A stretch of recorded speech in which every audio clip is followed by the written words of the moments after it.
Halo, jumpa lagi bersama saya Joko di channel X Kalong. Nah, di video kali ini bukan tutorial ya, kita sekedar sharing aja. Ini pengalaman saya bikin 3D printer ya. Jadi saya bikin 3D printer ini sekitar 3 bulan yang lalu. Tapi baru kali ini sempat bikin vlognya. Jadi ini bahan-bahannya saya beli online semua.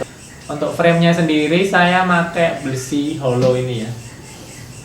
Ini saya las karena saya sengaja nggak pakai aluminium karena harganya juga lebih mahal, terus barangnya juga susah didapat di daerah sini, harus online, terus ongkirnya juga lumayan. Ini jadi untuk besinya sendiri saya las seadanya, yang penting udah jadi frame kayak gini udah jadi. Kemudian untuk gentrinya ini saya juga pakai bahan seadanya. Jadi untuk ini dalamnya ini linear bearing, terus ininya kerangkanya ini pakai pipa saya las, jadi jadiin satu. Yang sini juga untuk sumbu Z ya, yang ini ya X.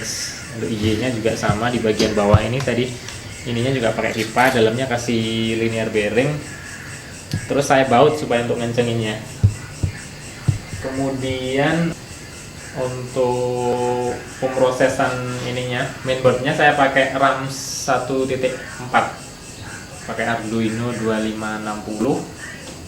Kemudian bednya ini saya pakai kaca. Pertamanya saya pakai bahan triplex ya, saya pakai bahan triplex. Kemudian untuk ukuran segede ini kemarin dirasa kurang solid, kurang rata ya, jadi saya putuskan untuk kaca. Kemudian untuk yang tadi saya bilang di RAM 1.4 ya, jadi pertamanya saya beli RAM 1,6 ya, yang kirain saya yang terbaru gitu ya.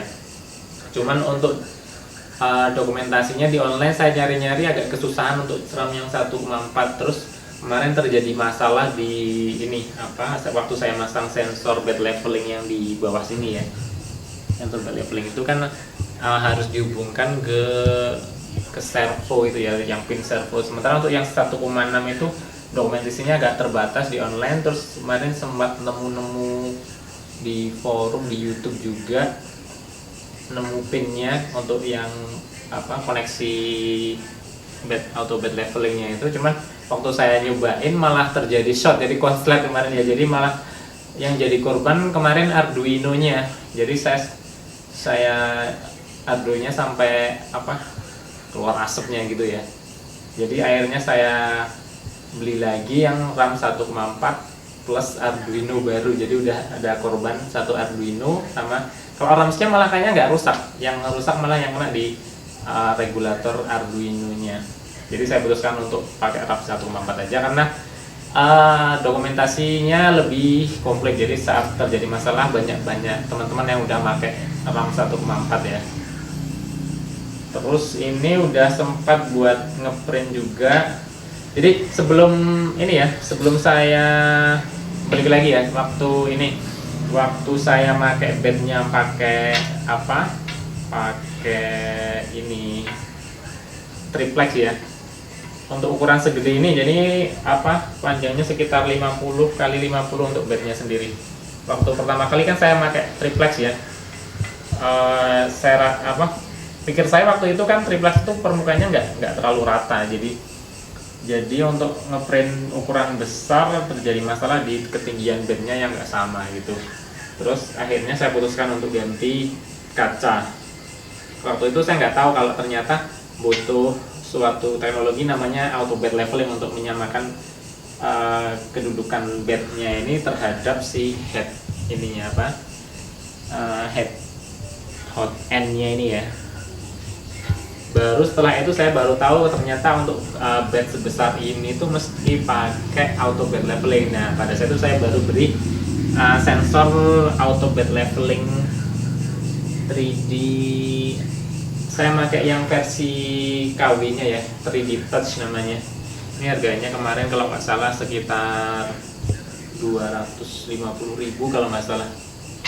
Kalau yang versi aslinya yang ini mahal, sekitar pokoknya lebih mahal dari saya pakai yang KW-nya aja ya, murah cuman bisa dipakai gitu ya.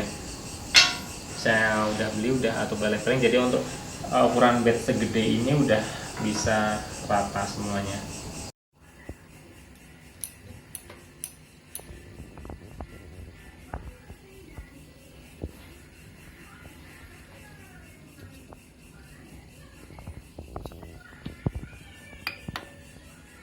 Oke ya, jadi untuk auto bed leveling kemarin udah saya coba di menu. Saya untuk firmware-nya sama kayak Marlin ya, Marlin yang versi berapa ya, lupa.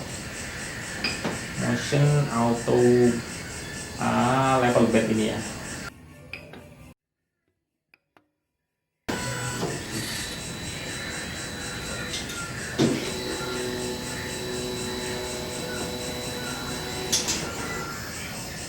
Auto bed levelingnya saya pakai 9 titik ya, di satu di tengah situ, dan di situ.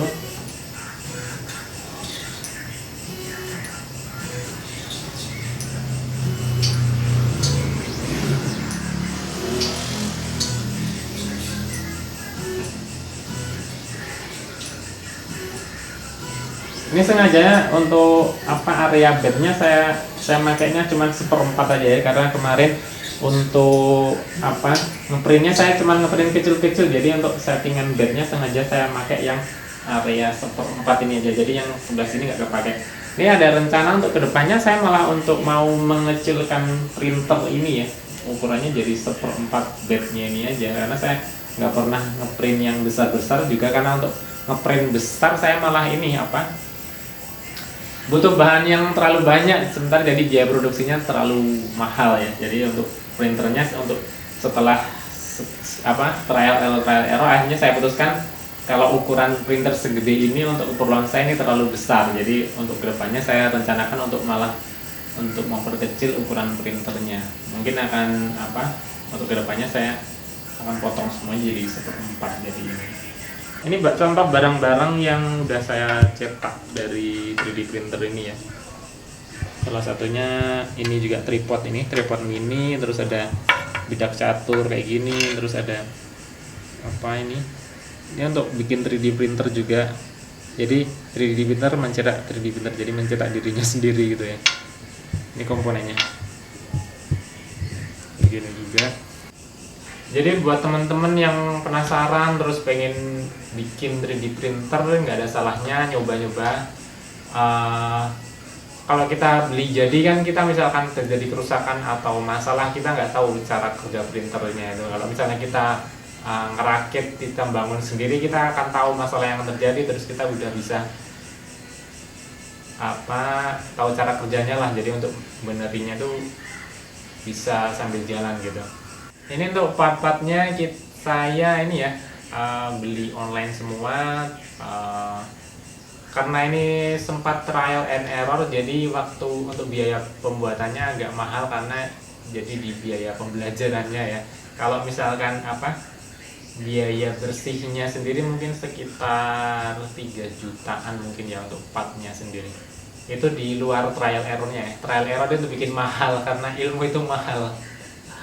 Jadi kalau misalnya kita udah pernah, atau misalkan teman-teman punya saudara atau punya rekan kerja atau teman lain yang udah pernah bikin, alangkah baiknya kalau misalkan mau bikin, undang temen yang udah berpengalaman. Kalau enggak, kalau misalkan teman-teman mau ngerakit, bisa tinggalkan komentar, mau tanya-tanya seputar pengalaman saya bikin 3D printer juga nggak masalah. Untuk link pembelian partnya saya akan taruh di deskripsi ya. Teman-teman bisa lihat di situ harga-harganya seperti apa, speknya seperti apa. Kalau ini printer ini saya kemarin cuman untuk ngeprint bahan PLA ya, yang titik ininya lebih rendah. Kalau ABS saya belum pernah nyoba karena suhunya lebih tinggi. Saya takutnya hotendnya nggak kuat untuk manasin itunya. Oke, mungkin itu saja. Bagi teman-teman yang pengen ngerakit bisa share-share di kolom komentar. Bagi yang belum subscribe bisa pertimbangkan untuk subscribe. Dan jika kalian suka dengan video semacam ini, bisa klik like ya, share kepada teman-teman. Nah, saya rasa cukup sekian, terus sampai jumpa di video selanjutnya. Tetap kreatif, bikin sesuatu, dan bye.